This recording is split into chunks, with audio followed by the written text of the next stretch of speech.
This is old. I don't know if any of you can hear this or what. This is an experiment. Yes.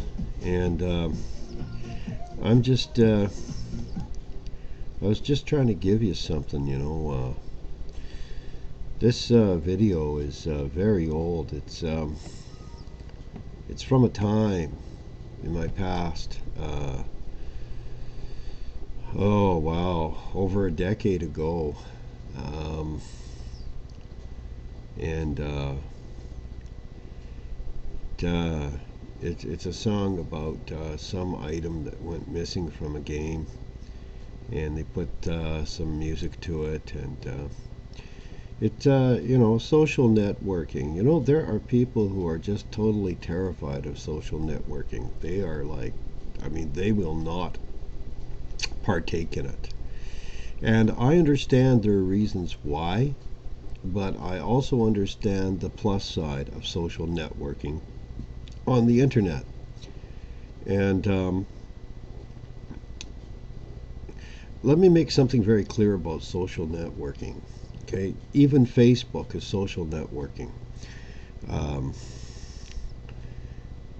there are real people with real feelings, real thoughts behind those keyboards.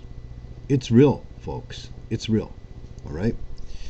And how they express themselves through social networking, playing MMORPG games, or whatever you want to call them, um, is indicative of what's really in their hearts, what's really in their minds, what they're really thinking. Some people try things on social networking that they would never have the the courage or whatever have you to do in real life. And like, I'm almost positive the person where you just saw the breakdancing here, they wouldn't do that in real life.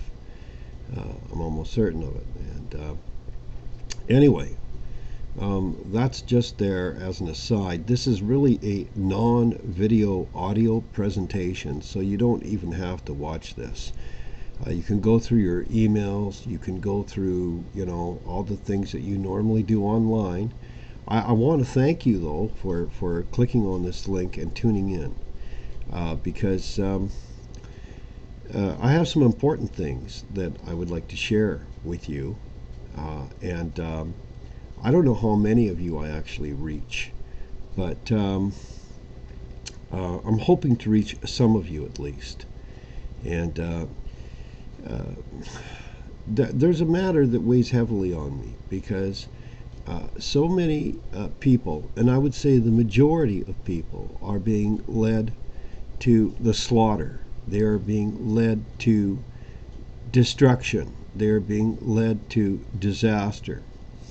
And one of the means by which the current system is leading people to destruction, and in the way that they have made merchandise of us, in the way that we are become almost like a raw product, what do they call that? Raw textiles, raw, just a product to be consumed. And the consumption of humanity is really weighing heavily on me, because they're blind. People are blind. They don't really see what is going on, because they're born into it, for one thing. They're born into it, and so they don't know anything else. They don't know any different sort of world than the one that they're born into. And the programming begins early in life, and they're often programmed by educators and parents alike, who were in turn also programmed themselves to believe lies. And the majority of people today are living the lie. It's a huge lie. It's a great lie.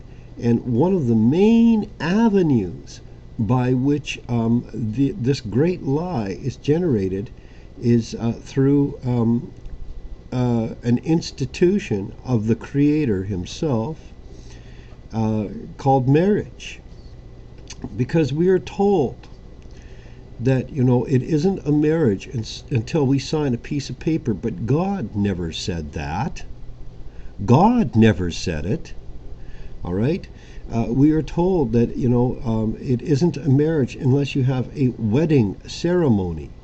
Well, I'm sorry to tell you this, but God didn't say that. God didn't say it. All right? Now, don't get me wrong, okay? I don't have anything against weddings. All right? Weddings are biblical. Weddings are scriptural. Weddings are good. They're a way to declare your intentions toward your spouse. And I think that wedding ceremonies have a place in godly society, in good ethical society, in moral society. And so, don't get me wrong now. I'm not knocking the wedding ceremony. But having said that, I would like to also say that a wedding ceremony will not make you any more married than a funeral ceremony will make you any more dead. All right? It's a recognition of a state or condition, right? In the case of a funeral ceremony, it's a recognition that that person has left their body and they are no longer among the living. All right? Okay? It doesn't make them more dead. It just verifies. It's an acknowledgement, a public acknowledgement of the death of that individual. Same with a wedding ceremony, okay? It won't make you any more married, than a funeral ceremony makes you any more dead. It just verifies to the public, to your friends and your families, this indeed is something that is the case. All right, now let me move on. Because here's the problem. Here's the crux of the problem. I would venture to say that over 80%, and I'm being very conservative here, over 80% of North Americans do not know what marriage is. Seriously, they do not know what marriage is. And this was the premise upon which I wrote my book. And I hope to publish one day, called Once Upon a Marriage, Beyond the Monogamy Myth, because there's a myth going around concerning monogamy, which is robbing people who are rightfully qualified to be called monogamists, and that needs to be put aside. That needs to be put aside, okay? But one thing at a time. We can't even get to first base until we know what marriage is. Now, if we knew what marriage was, this would eliminate so much of the problems that we have today regarding marriage and our approach to marriage.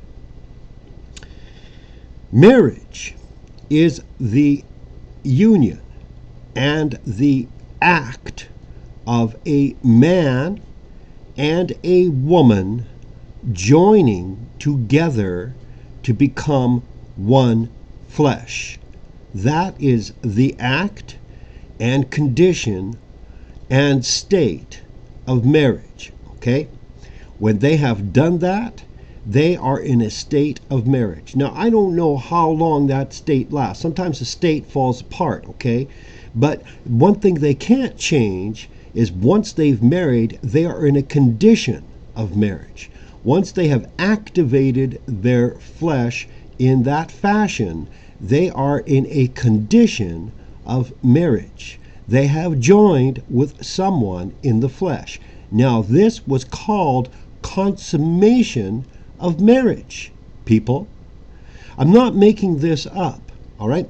In other words, and I want to be very clear here, when a man propositions a prostitute and pays her X number of dollars for her to join with him in the flesh, and they do the deed, they have married. They've married. Okay?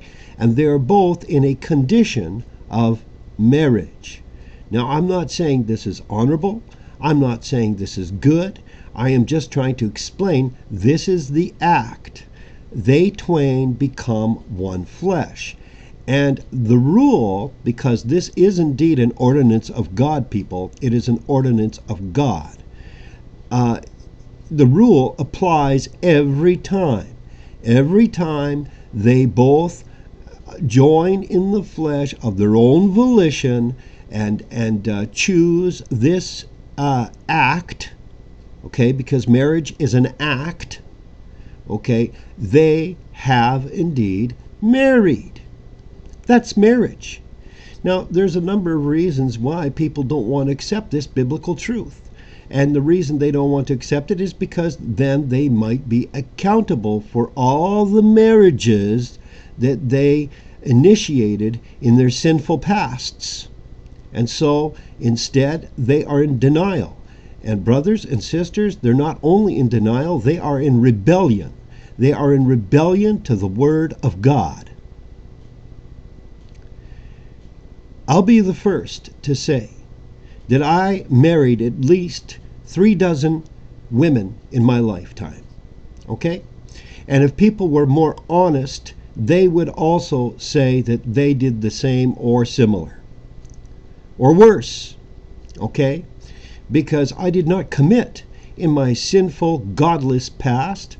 I did not commit enough to those women. In other words, even though I actually engaged in the act of marriage, I did not maintain the state of marriage, but remained in the condition of marriage and went on and married another.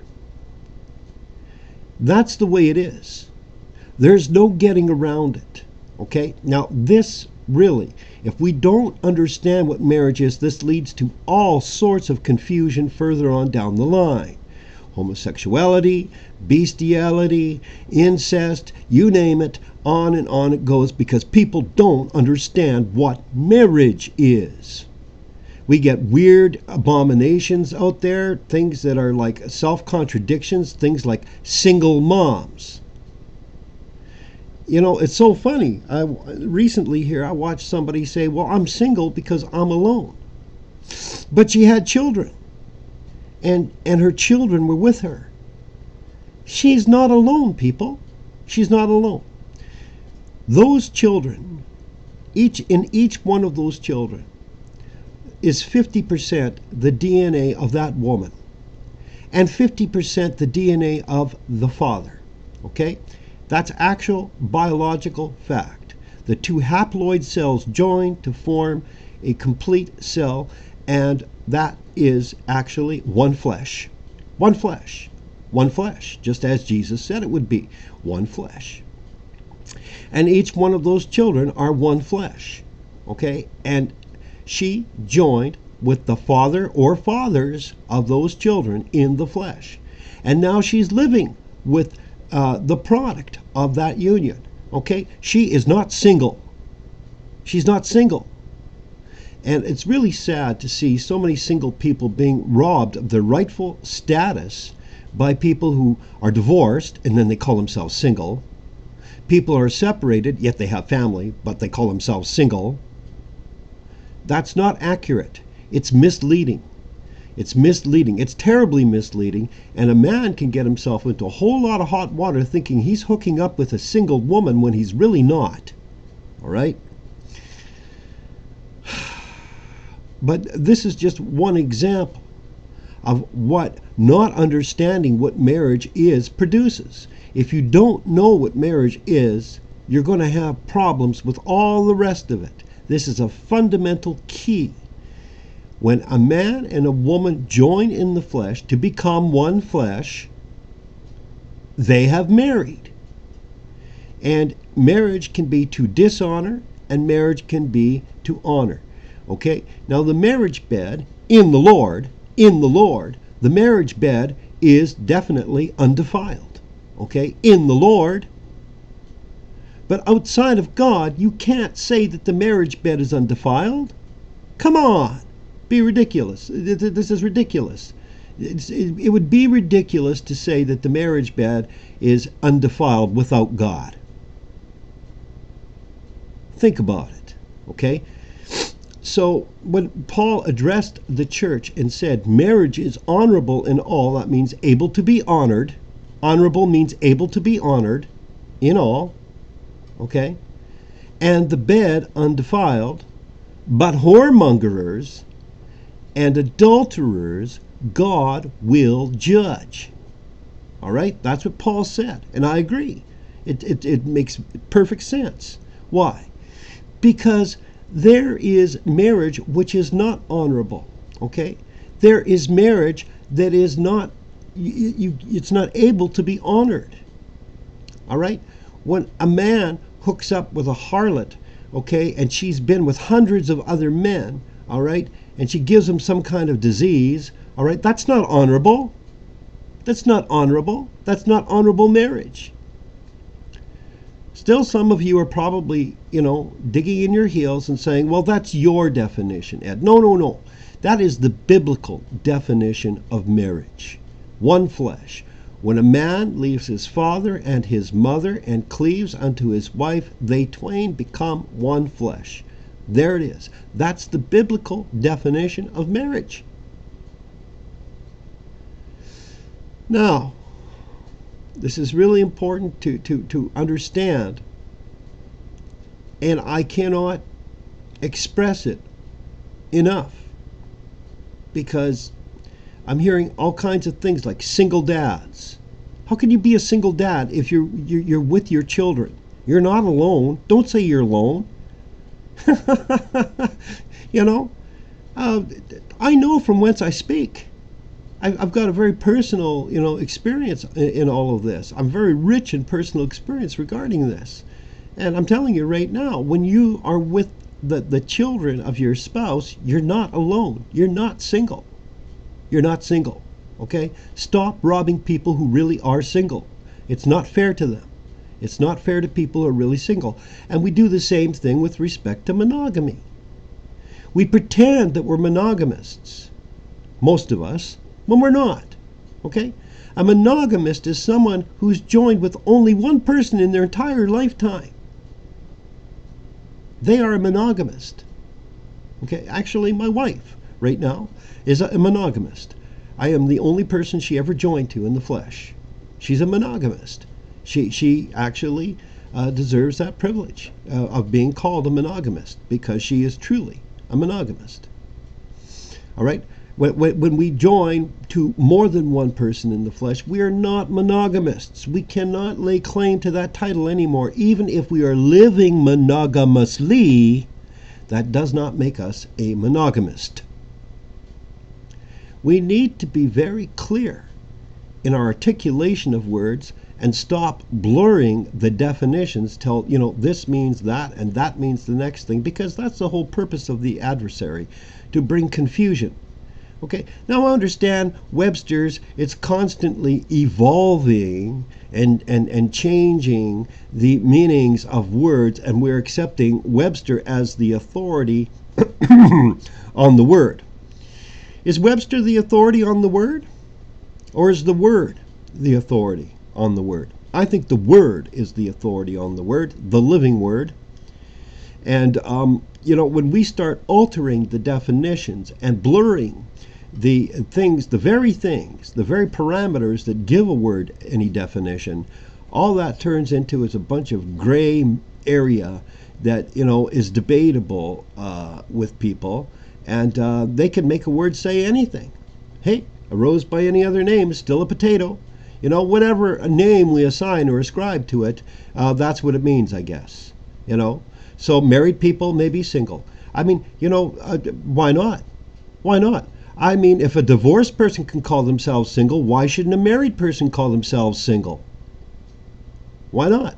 Or a separated person, if they can call themselves single, why shouldn't a married person call themselves single? Why not? If a widower or a widow can call themselves single, why can't a married person call themselves single?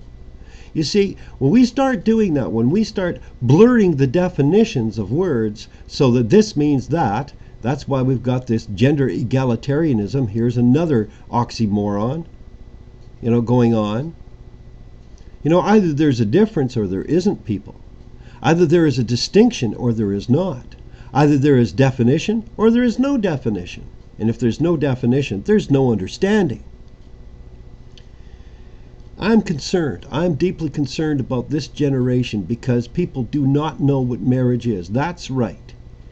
When the two join in flesh and have that little... see, here's the thing. Here's another oxymoron. Casual sex. Friend, sex is just not casual. I'm sorry. There's nothing casual about sex. All right, you may think it is, but you're going to bear the consequences later on in life for those casual choices you made. There's nothing casual about sex. But you see, this is what actually fuels and actually, I should turn this virus scanner thing off. This is what leads, this is what produces this sort of thinking. When we don't understand what it means to marry. A marriage is not a wedding ceremony. Okay? A marriage is not a betrothal. In fact, it used to be that the custom was that until the marriage was consummated, that marriage could actually be annulled. Because until the marriage was consummated, it was not considered finalized. It was not considered official. That's what the practice used to be. But today, of course, people have forgot all these traditions, and I understand most traditions of men, especially traditions today, are vain. But biblical tradition is not. There's a reason why those traditions lasted so long in the first place, and the reason is because they worked. And they kept marriages alive and well and intact. But now people don't care. People generally, they have a haphazard way. They run headlong into marriages without even realizing what they're doing. They don't even think that their marriage is a marriage. But man, I'm telling you, if they're uniting in the flesh, they have indeed married. I'm hoping that some of you get this. I'm really hoping that I'm reaching at least one soul with this. Look it up. Compare all the verses in the Bible regarding marriages. Compare them, lay them one on top of another like a transparency, and you will see that what I'm saying will crystallize before your very eyes, that marriage is indeed one flesh. And that flesh, that one flesh, is attained by the union of a man and a woman. And it isn't just some of the time. Oh no, all of the time.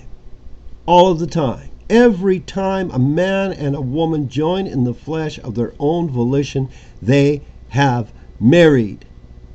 They have committed the act of marriage. Now, some will say, well, yeah, but all marriage is honorable, Ed. I'm telling you, it's all honorable. No, it's not. No, it's not. Okay? It's because people think that marriage equals the signing of a piece of paper, which in actually United States and most of North America only happened about a century ago. Before that, there was no government endorsement of marriage. So I guess they were all fornicators, huh? I don't believe that. I don't believe that. I said I don't believe that. I believe they actually married. People are doing all kinds of tricks to go around making their marriage official, and there's a lot of bankster tricks out there, to get the money. It's not marriage until you sign on the dotted line. Nonsense. You think that's what you think God's going to ask you for your marriage license, to produce your marriage license? Do you think God can be fooled? No. Let me be honest with you. Let me tell you the truth. Let me tell you why not all marriage is honorable. Because Jesus said that when a man marries another man's wife, that's adultery. And he used the word marrieth. Whosoever marrieth her that is put away committeth adultery. That is the words of Christ Jesus. Okay? So here we have an example of how it is possible for a man to marry another man's wife. And we call that adultery. All right? You see, that marriage is not honorable. That marriage is not honorable in the body of Christ. And so we see that not all marriage is honorable. There are many other examples in the Bible of how marriage can also be to dishonor. So be careful who you marry. Make sure that you commit to someone who wants to commit for the rest of his or her days when you marry.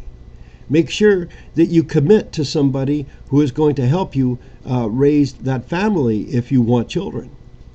Don't commit to a dog. Don't commit the act with a dog. Don't commit to a whore, men. Don't commit the act with a whore. Marriage is all about commitment. And people say, well, there's no commitment with a harlot. Well, there is when you're paying her money. You're undergoing a transaction, a contract to join with her in the flesh. That involves commitment. Hello? Some will say, well, but that's a temporary union. It doesn't matter. It doesn't matter. You think you can join to someone in the flesh and walk away like nothing happened? Well, you can, but you're living the lie. Because the aftermath, the wake we leave behind us. If we only saw, I think we'd be on our faces before God begging him to take us away. If we only saw how the consequences of our choices collectively affect society. No, a single mother that term is an oxymoron. Same as single father. That term is an oxymoron. Okay, we need to start calling a spade a spade. We need to start calling things what they really are. Single means single. Doesn't mean betrothed. It doesn't mean widowed. It doesn't mean divorced. It doesn't mean separated. All right? And it doesn't mean married either. It doesn't mean espoused. It means what it means. It means single. It means really alone. It means no offspring, on your own. But you're not really alone. Those of you who are listening to this who are single and have never joined to another in the flesh, all right, you may feel alone, but God is there. God is there. Don't despair, because God is there. And, he might just be lining things up for you in a way that he will bring you someone who's right for you. I didn't say perfect. I said right for you. And don't give up hope. Don't give up faith. I see some of these Christian people, and they're calling themselves single, and they're not. And they're saying they're all alone. Well, where is their faith? Where is their faith? How can you be a Christian and be alone? You're not alone.